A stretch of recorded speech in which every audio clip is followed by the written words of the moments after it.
Assalamualaikum warahmatullahi wabarakatuh. Perkenalkan, nama saya Diordian, NPM 244122030. Saya dari prodi akuntansi. Baik, di sini saya akan mempresentasikan hasil PPT saya yang berjudul Puasa, Mata Kuliah Pendidikan Agama Islam. Yang pertama, apa sih puasa itu? Baik, puasa adalah ibadah yang dilakukan dengan menahan diri dari segala hal yang membatalkan puasa. Contohnya yang pertama, makan dan minum dengan sengaja, terus kentut dalam air, dan juga ada perilaku atau perbuatan yang bisa membatalkan puasa. Bukan membatalkan sih, tapi mengurangi pahala puasa. Contohnya seperti berkata kasar, terus berbohong, atau intinya yang seperti itulah. Itu tidak membatalkan puasa, tetapi itu mengurangi pahala puasa yang akan membuat puasa kalian sia-sia. Oke, lanjut yang kedua, mengapa sih umat muslim harus melaksanakan puasa? Oke, tujuan puasa Ramadan melatih diri agar dapat menghindari dosa-dosa di hari yang lain di luar bulan Ramadan. Nah, jadi seperti ini contohnya. Misalkan kalau kalian puasa Ramadan nih, pasti kan seperti tadarus, terus bagi-bagi takjil, berbuat baik, tidak pernah berkata kasar, dan itu tuh akan membentuk kepribadian diri kalian, supaya nanti ketika kalian tidak puasa lagi itu ada di dalam kalian gitu, kayak terbiasa lah gitu, melakukan tadarus, berbagi, dan yang lain-lain. Intinya semua hal-hal positif yang ada di puasa Ramadan pasti akan mengikut di kemudian hari. Oke, lanjut ke yang ketiga, macam-macam puasa. Nah, di sini saya mendapatkan ada 4 nih puasa wajib. Yang pertama ada puasa Ramadan, puasa qada, puasa kafarat, dan puasa nazar. Tapi umumnya yang kita ketahui puasa wajib hanyalah puasa Ramadan. Oke, lanjut yang kedua, puasa sunnah. Puasa sunnah mencakup puasa Daud, dan Kamis, Ayamul Bid, Yaumil Syawal, Zulhijjah. Lanjut yang berikutnya, puasa Ramadan adalah ibadah wajib bagi umat muslim. Wajib ya, wajib yang sudah balik untuk menahan diri dari makan, minum, dan hal-hal yang membatalkan puasa selama 1 bulan penuh di bulan Ramadan. Nah, jadi puasa Ramadan itu wajib ya kawan-kawan. Kalau misalkan membatalkan puasa dengan sengaja, pasti bakal ada ganjarannya. Lanjut, puasa sunnah. Puasa sunnah adalah ibadah puasa yang dianjurkan oleh Nabi Muhammad SAW, tetapi tidak diwajibkan. Nah, jadi puasa sunnah itu, definisi sunnah itu ialah dilakukan mendapat pahala, ditinggalkan juga tidak apa-apa. Lanjut, nih, ada juga kegiatan-kegiatan positif saat bulan Ramadan. Yang pertama, seperti tadi ya, berbagi takjil, atau mengundang kerabat dekat atau teman-teman untuk berbuka puasa bersama, ngabuburit seperti tadarus, dan melakukan kegiatan lainnya yang berpositif. Lanjut, berikutnya niat puasa nih. Niat puasa wajib yaitu nawaitul somagodin an andai fadlisarim ramadona hadis sanati fadlillahi ta'ala.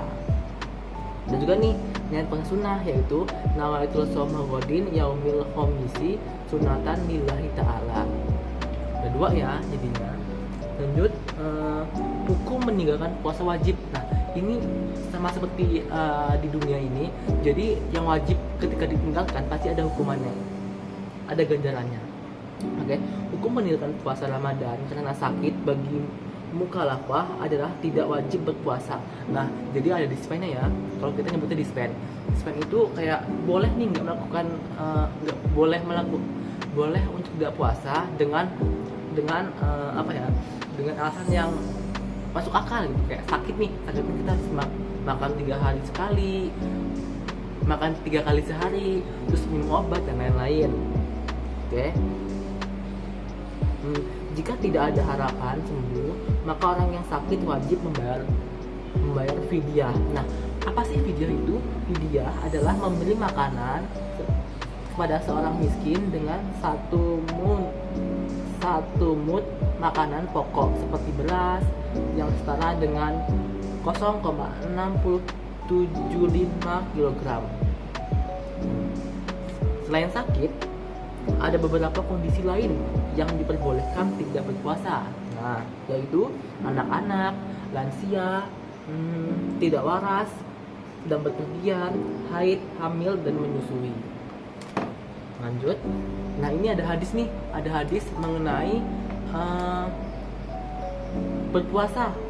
Hadisnya artinya, barang siapa yang melaksanakan puasa Ramadan, kemudian dia ikuti dengan puasa 6 hari di bulan Syawal, maka dia seperti berpuasa selama setahun penuh. Hadis riwayat Ahmad. Oke, lanjut. Macam-macam puasa haram dan makruh. Oke, puasa hari raya ini adalah puasa macam-macam puasa yang tidak diperbolehkan dalam Islam nih. Yang pertama, puasa hari raya Idul Fitri atau Idul Adha, puasa pada 11, 12, dan 13 Zulhijjah, puasa seorang istri tanpa izin suami, puasa setahun penuh tanpa berputus, puasa di pertengahan akhir bulan atau Sya'ban, orang yang berpuasa sunnah tapi masih punya tanggungan mengqadha puasa. Nah, ini adalah macam-macam puasa haram atau makruh. Lanjut, rukun dan syarat sah puasa. Nah, menakil buku Meraih Surga dengan puasa karya Herdiansyah Muhammad, puasa dapat dilaksanakan apabila telah memenuhi rukun-rukun dan syarat berikut ini. Yang pertama, rukun puasa. Rukun puasa adalah ada 3, yakni menahan diri dari segala hal yang membatalkan puasa, niat, dan orang yang berpuasa. Lanjut, rukun dan syarat sah puasa. Ini dari buku Meraih Surga dengan puasa karya Herdiansyah Ahmad. Puasa dapat dilaksanakan apabila telah memenuhi rukun dan syarat-syarat berikut ini. Yang pertama, rukun puasa. Yang kedua, ada syarat puasa. Syarat puasa dibagi menjadi 2 nih bagian.